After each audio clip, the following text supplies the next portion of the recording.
Bienvenidos a Historia Humana Podcast, un podcast pensado para ser escuchado tanto en YouTube como en Spotify, pero pues los que me quieran acompañar, el día de hoy nos adentraremos en este video también en el corazón de una de las civilizaciones más fascinantes de la antigüedad, pero no a través de sus pirámides o de sus imponentes monumentos de piedra, como ya lo hicimos en un capítulo anterior, sino a través de algo mucho más íntimo y revelador, sus palabras.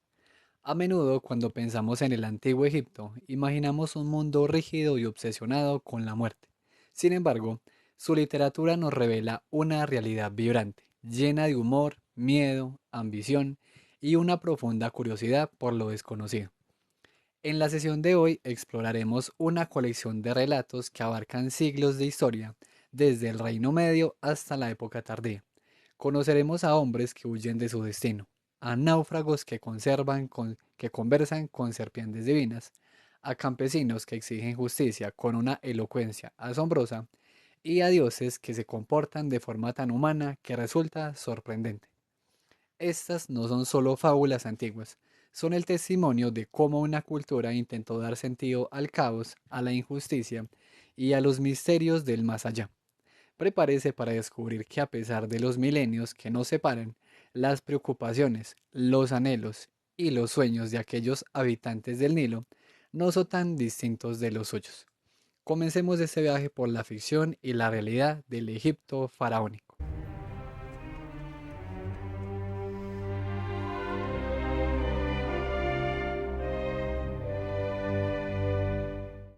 La literatura del Reino Medio egipcio nos ha legado una de las piezas más perfectas de su tiempo, una obra que se siente tan moderna hoy como hace 4000 años.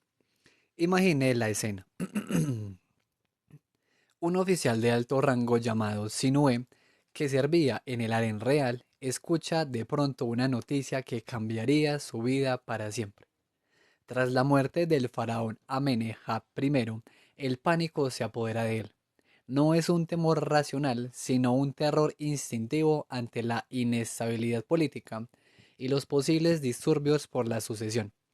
Sin pensarlo, ese hombre huye de Egipto, cruza el delta y esquiva las imponentes fortalezas fronterizas conocidas como los muros del príncipe, adentrándose en las tierras de lo que hoy conocemos como Siria y Palestina. En ese exilio, la fortuna le sonríe de una forma inesperada. Un jeque local, Amunenchi, lo recibe y le entrega no solo tierras fértiles, sino también la mano de su hija mayor. La vida de Sinue se transforma por completo. Prospera, lidera tribus y se convierte en un guerrero respetado. El punto de inflexión es en su estancia ocurre cuando se enfrenta en un duelo a muerte contra un campeón local, un héroe que desafiaba a todo aquel que se cruzara en su camino. Con la precisión de un arquero experto y el valor de un soldado, Sinue lo derrota usando su arco y su hacha, consolidando un prestigio absoluto en tierras extranjeras. Sin embargo, a pesar de la riqueza y el poder, el corazón del hombre sigue perteneciendo al Nilo.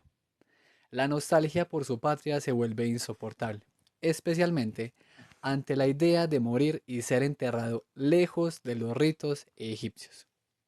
Esta angustia llega a oídos del nuevo faraón, Sesostris I, quien demuestra una clemencia extraordinaria al enviarle un decreto real.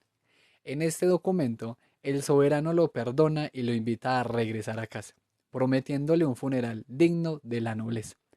El retorno es una cena cargada de simbolismo. Sinue se despoja de sus ropajes extranjeros, se afeita la barba de asiático y vuelve a ser un egipcio de pleno derecho.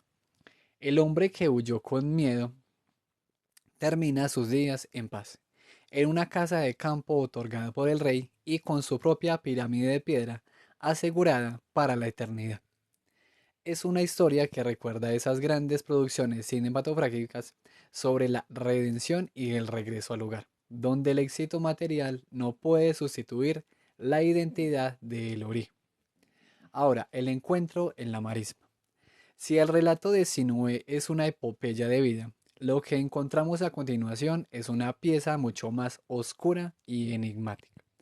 conservada en fragmentos que parecen sacados de una película de suspenso fantástico. Piense en la inquietud que genera lo desconocido. Un pastor se encuentra cerca de un estanque cuando de repente se topa con una figura que desafía la naturaleza. Una mujer de apariencia no humana, con la piel de una suavidad extrema y una cabellera enredada de forma inusual. El impacto es tal que el pastor describe cómo sus cabellos se erizaron del miedo, un temor que permanece en su cuerpo mientras relata lo sucedido.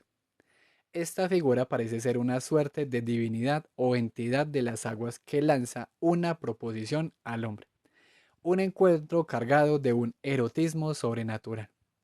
Lo interesante es que para los egipcios de la época, estas zonas húmedas no solo eran lugares de pastoreo, sino espacios liminales donde el peligro acechaba. Por ello el texto intercala cánticos mágicos que los pastores utilizaban para proteger a su ganado de los cocodrilos mientras cruzaban el lago. La historia se interrumpe justo cuando la diosa aparece por segunda vez, al amanecer, esta vez desnuda y con los cabellos desordenados, dejando al oyente en un suspenso absoluto que el tiempo y la pérdida del manuscrito original no nos han permitido resolver. Ahora bien, de los misterios de las marismas pasamos a la inmensidad del Mar Rojo, en un relato que utiliza magistralmente la técnica de la historia dentro de la historia. Imagine a un oficial egipcio que regresa de una expedición fallida. El fracaso pesa sobre sus hombros y el temor al juicio del faraón lo consume. Para consolarlo, un compañero decide narrarle una aventura personal extraordinaria, una lección de resiliencia ante el desastre. Este hombre cuenta que años atrás un naufragio destruyó su barco y lo dejó como único sobreviviente en una isla encantada, un lugar conocido como la isla del Ka. Si ya vieron el video sobre mitología egipcia versus o una comparación con la mesopotámica, pues recordarán lo que es el Ka. En este paraíso de abundancia, el náufrago se encuentra cara a cara con una criatura imponente, una serpiente gigante de 15 metros de largo, con el cuerpo recubierto de oro y cejas de lapislázuli. Lejos de devorarlo, la serpiente se muestra compasiva y le profetiza que tras 4 meses de espera, un barco egipcio vendrá por él. En un momento de intimidad, el monstruo comparte su propia tragedia personal, relatando cómo perdió a toda su familia cuando una estrella cayó del cielo y lo consumió a todos por el fuego, dejándola como la única habitante de la isla. Cuando el náufrago, en un gesto de gratitud, promete enviarle incienso y perfumes desde Egipto, la criatura se ríe con ironía. Revela entonces su verdadera identidad. Ella es el príncipe del Pont, el señor de las tierras de donde provienen todas las esencias y riquezas del mundo antiguo. Al final, tal como se predijo, el rescate llega y el náufrago vuelve a la corte cargado de tesoros y honores. No obstante, el cierre de este relato es amargo y realista. A pesar de la moraleja sobre la esperanza y la escucha, el oficial al que intentan consolar permanece sumido en su propia desesperación. Es un recordatorio de que a veces ni siquiera las historias más maravillosas pueden curar un ánimo que ya se ha dado por vencido. Imagine ahora una situación que a pesar de los milenios nos resulta indignante por su vigencia: el abuso de poder contra un hombre sencillo. Nos trasladamos al oasis de la sal, donde un habitante llamado Kunanub decide emprender un viaje hacia el valle del Nilo para intercambiar los productos de su tierra por sustento para su familia. En el camino se cruza con un funcionario corrupto que, mediante una artimaña maliciosa, le confisca sus bienes y sus asnos tras golpearlo injustamente. Este es el inicio de una de las obras más profundas de la literatura egipcia, centrada en la búsqueda incansable de la justicia. Kunanub no se queda a brazos cruzados y eleva su queja ante el gran intendente Renzi. Lo que sucede a continuación es fascinante. El campesino demuestra una elocuencia tan extraordinaria que Renzi decide informar al propio faraón. El soberano, intrigado y admitamos que un poco aburrido, ordena algo inusual: que no se emita sentencia inmediata. El objetivo es que el hombre siga hablando para que sus discursos, cargados de una retórica brillante, puedan ser registrados palabra por palabra en un papiro nuevo para el deleite de la corte. Mientras tanto, el rey se asegura en secreto de que la familia de Cunanub no pase hambre. A través de 9 súplicas magistrales, el campesino utiliza metáforas sobre la navegación y la precisión de las balanzas para denunciar la corrupción y exaltar la mat, el concepto egipcio de la verdad y el orden universal. Finalmente, tras agotar sus palabras y demostrar que la justicia debe ser ciega al estatus social, el faraón queda complacido. El agresor recibe su castigo y Kunanub es recompensado con todos los bienes de aquel que intentó robarle. Es una lección poderosa sobre cómo la palabra puede ser el arma más efectiva frente a la opresión. Cambiemos de escenario para entrar en los aposentos del rey Khufu, el constructor de la Gran Pirámide, a quien conocemos mejor como Keops. En un momento de tedio, el faraón solicita a sus hijos que le narren historias de grandes prodigios realizados por magos del pasado.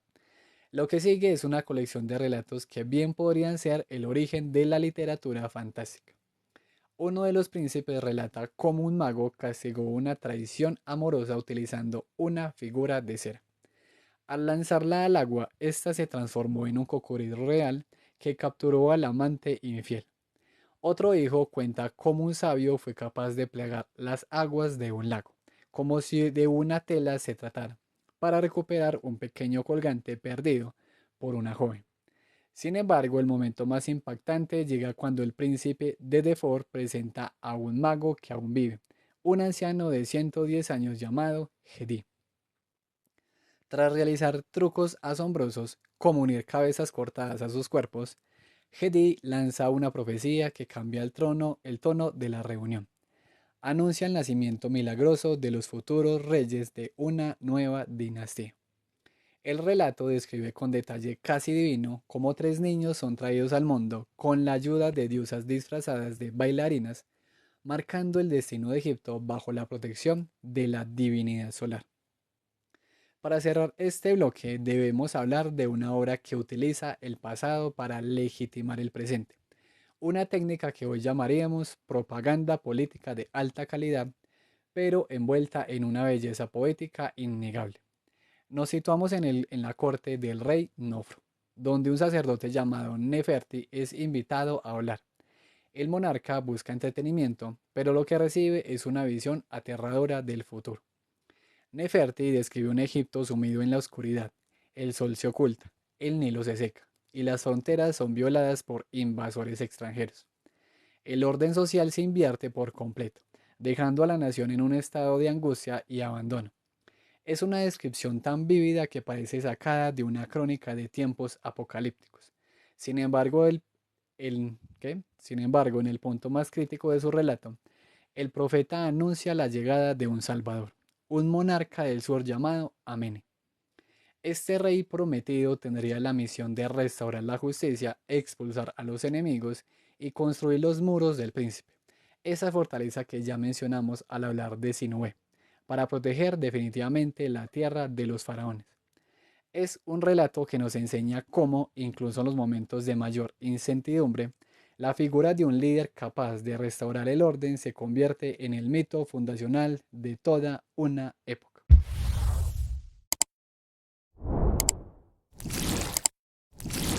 Imagine una fuerza cósmica tan voraz y tiránica que incluso los dioses más poderosos de Egipto tiemblan ante su presencia.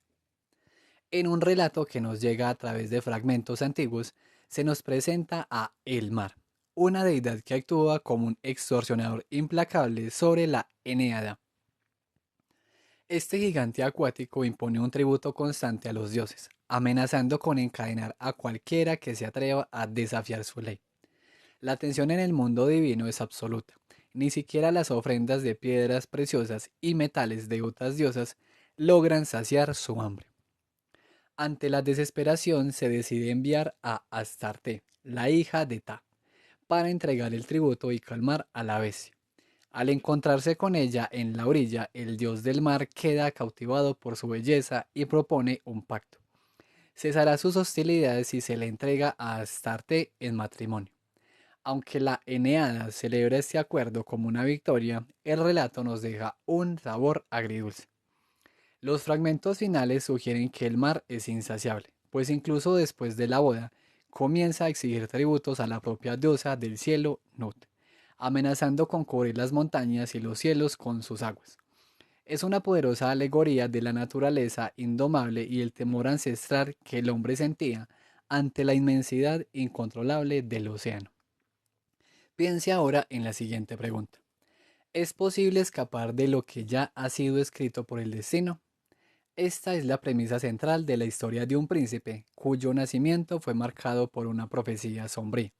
Las 7 Hathors, las diosas que rigen el porvenir, sentenciaron que el niño moriría a causa de una serpiente, un cocodrilo o un perro. Para protegerlo, su padre lo recluyó en una casa de piedra en el desierto, intentando aislarlo de cualquier peligro. Sin embargo, el deseo de libertad del joven es más fuerte que el miedo del rey, quien termina permitiéndole tener un perro y eventualmente viajar a tierras lejanas. En su exilio voluntario en Siria, el príncipe demuestra que el valor puede abrir puertas que parecen selladas. Logra saltar hasta la ventana de una torre de 30 metros de altura para ganar la mano de una princesa, ocultando su verdadera identidad. A partir de aquí, los tres destinos comienzan a manifestarse. Primero, su esposa logra matar a una serpiente que intentaba atacarlo mientras dormía, usando su ingenio para embriagar al reptil con cerveza. Luego, un cocodrilo lo acosa, pero es retenido en una lucha eterna por un espíritu de las aguas. El misterio alcanza su clímax cuando el perro, su propio compañero, le habla para revelarle su fatídica naturaleza. Yo soy tu destino. El relato se corta en plena persecución, dejándonos la eterna duda de si el príncipe logró vencer a lo inevitable o si finalmente la profecía se cumplió. Para cerrar este segundo bloque dejamos atrás los mitos para adentrarnos en la leyenda militar. Mucho antes de que los griegos imaginaran el caballo de Troya o de que los relatos de las mil y una noches hablaran de Alí Baba, el general egipcio Geuti, ¿sí?, ya utilizaba el engaño como su mejor arma. Durante las campañas de Tutmosis III, la ciudad de Jope se resistía a ser conquistada por la fuerza bruta. Geuti, consciente de esto, decidió invitar al príncipe enemigo a un banquete, aprovechando la ocasión para dejarlo inconsciente tras mostrarle la gran masa de oro del faraón. Con el líder enemigo capturado, el general puso en marcha un plan brillante. Hizo fabricar 200 grandes cestos y escondió en su interior a 200 soldados armados. Envió un mensaje falso a las puertas de la ciudad asegurando que los egipcios habían sido derrotados y que esos cestos contenían el botín de guerra. Los habitantes de Jope, cegados por la alegría de la supuesta victoria, introdujeron los cestos en la plaza principal. Una vez dentro, los soldados salieron de sus escondites, abrieron las puertas de la ciudad y permitieron la entrada del ejército egipcio. Fue una victoria total lograda no con sangre, sino con astucia, enviando un mensaje claro al faraón. El ingenio de un hombre puede rendir ejércitos enteros. Imagínese el nivel de tensión política que debe existir para que un conflicto bélico comience con una queja sobre el ruido de unos animales a cientos de kilómetros de distancia. Este es el escenario de un relato que nos transporta al segundo periodo intermedio, una época en la que Egipto estaba dividido. En el norte, en la ciudad de Avaris, gobernaba el rey Ixo-Apopi. En el sur, en Tebas, resistía el regente egipcio Seqenenre. La historia comienza cuando Apopi envía un mensaje a Tebas con una provocación que raya en lo absurdo. Afirma que el rugido de los hipopótamos del estanque de Seqenenre no le deja conciliar el sueño en su palacio del delta. Para entender esto no debemos pensar en una molestia acústica real, sino en un complejo duelo de ingenio y poder. En la antigüedad oriental, enviarse enigmas imposibles era una forma de medir la autoridad o de imponer tributos. Al recibir este mensaje, Seqenenre queda estupefacto. Convoca a sus sabios y consejeros, pero ninguno logra dar con una respuesta a la altura de semejante planteamiento. Aunque el manuscrito se interrumpe y nos priva de conocer la réplica final, la historia ha quedado como el ejemplo perfecto de cómo un pretexto ridículo puede ser la chispa que enciende un conflicto de soberanía. De las disputas políticas pasamos a un drama familiar que mezcla la psicología humana con lo puramente mitológico. Se trata de la historia de Anup y Bata, dos hermanos que vivían en armonía hasta que la traición se cruzó en su camino. La esposa de Anup, despechada tras ser rechazada por el joven Bata, inventa una calumnia terrible para poner a los hermanos en contra. Lo que sigue es una huida desesperada donde la intervención divina es fundamental. El dios Pra-Arakti crea una barrera de agua llena de cocodrilos para separar a los dos hombres y permitir que la verdad salga a la luz.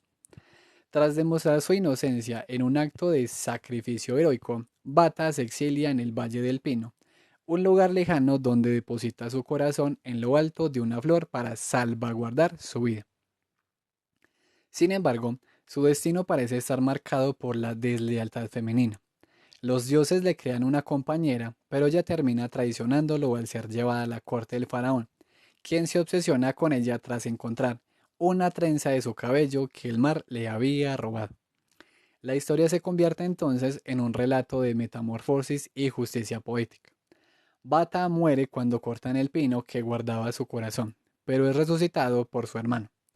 A través de sucesivas transformaciones, primero en toro y luego en árbol, logra denunciar la traición de su esposa hasta que finalmente renace con el propio hijo, como el propio hijo del faraón.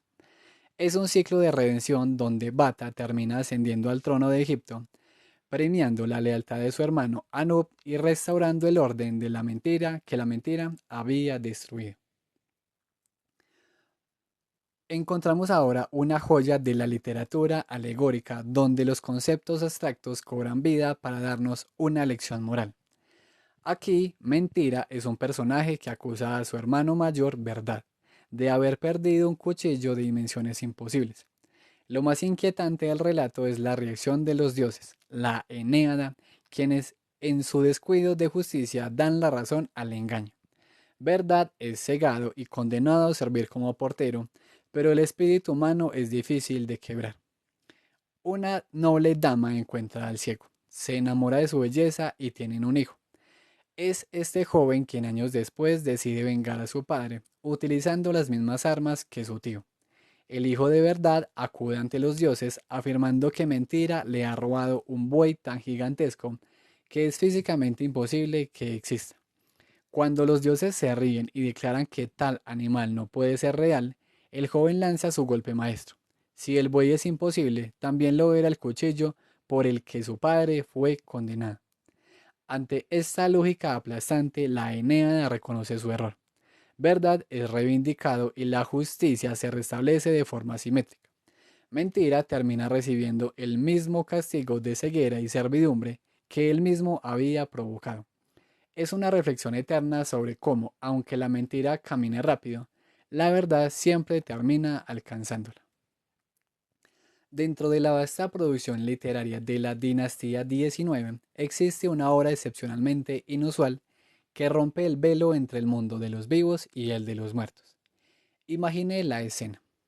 Kensemheb, un sumo sacerdote de Amón, sube a una terraza para invocar a las divinidades, solicitando que se le permita hablar con un espíritu.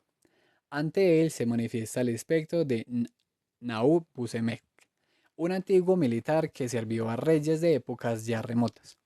Lo que sigue no es un mensaje de sabiduría divina, sino una queja profundamente humana y desoladora.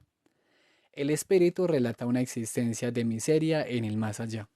Su tumba está arruinada, el suelo se desmorona sobre él, y padece un hambre y una sed constantes, sin protección alguna contra los elementos. Con un escepticismo amargo, el muerto confiesa que ya se le han hecho promesas de ayuda en 4 ocasiones anteriores, y todas han quedado en el olvido. Conmovido hasta las lágrimas por este testimonio de abandono, el sacerdote se compromete solemnemente a restaurar su sepultura y a garantizarle ofrendas diarias.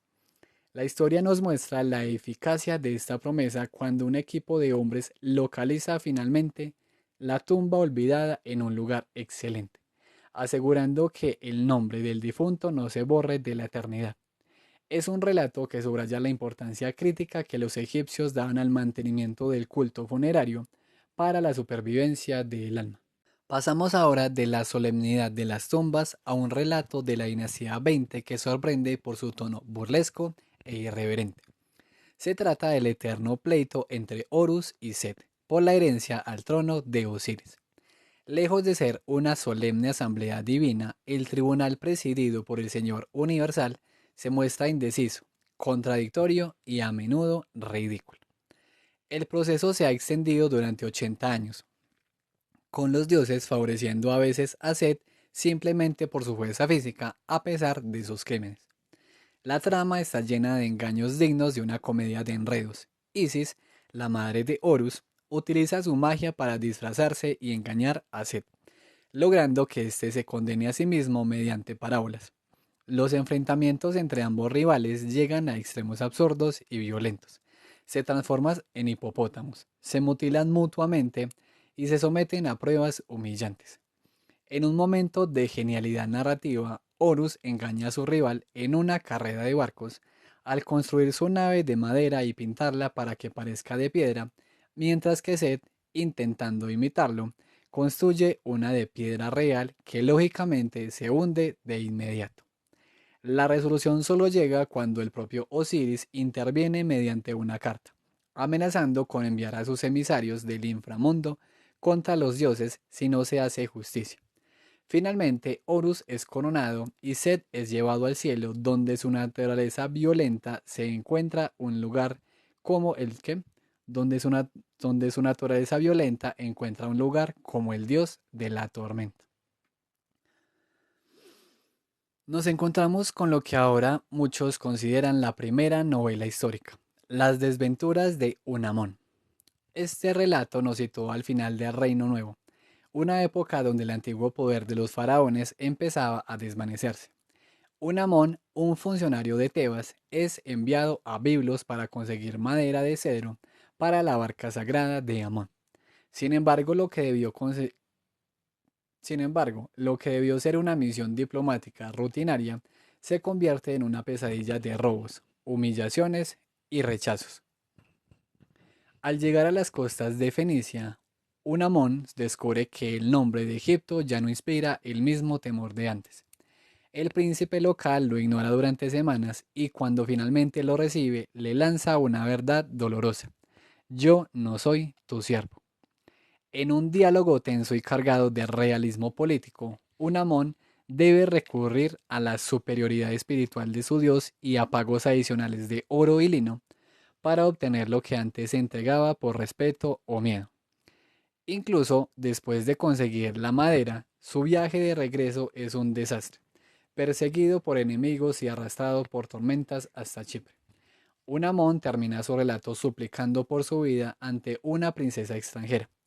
Es una obra maestra que captura perfectamente el sentimiento de una nación que ve cómo su influencia en el mundo se desmorona, recordándonos que el prestigio de los imperios es tan volátil como el viento en el mar. Nos adentramos ahora en una historia que, aunque se presenta grabada en piedra con la solemnidad de un documento oficial del reinado de Ramsés II, es en realidad una obra redactada siglos después.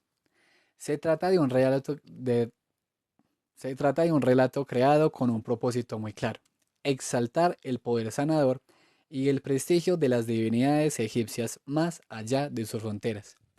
La trama comienza cuando el faraón, encontrándose en tierras de Siria, recibe como tributo a la hija del príncipe de Bagdad. El soberano queda prendado de su belleza, la desposa y la convierte en su gran esposa real. Esa gran esposa real la mencionamos mucho cuando hablamos de la historia de Egipto. Años más tarde llega a la corte de Tebas una noticia preocupante desde aquella lejana tierra: Ventrecha, la hermana menor de la reina, ha caído gravemente enferma. Ramsés envía inicialmente a un escriba real, un hombre de gran sabiduría, para intentar sanarla. Sin embargo, al llegar a Bagdad, el diagnóstico es alarmante. La princesa no sufre una dolencia común, sino que está poseída por un espíritu maligno que solo la intervención directa de un dios puede expulsar. Ante la persistencia del mal, el faraón acude al templo de Khonsu en Tebas para consultar al oráculo. En una ceremonia solemne, una forma específica de este dios, especializada en el exorcismo, acepta emprender el viaje para salvar a la joven. El traslado de la estatua divina es una auténtica odisea que dura 17 meses a través de desiertos y montañas. Al llegar a su destino, el efecto es inmediato. La presencia del dios transmite un flujo mágico que sana a la princesa de forma instantánea. Lo más curioso de este relato es la reacción del espíritu que habita en ella. Al reconocer la superioridad de la divinidad egipcia, acepta retirarse sin oponer resistencia, pidiendo únicamente que se celebre un gran banquete en su honor antes de partir. El príncipe de Bagdad, impresionado y algo ambicioso, intenta retener la estatua en su reino durante casi 4 años, hasta que un sueño profético lo hace cambiar de opinión. En su visión, ve al dios transformado en un halcón de oro que vuela de regreso hacia el Nilo.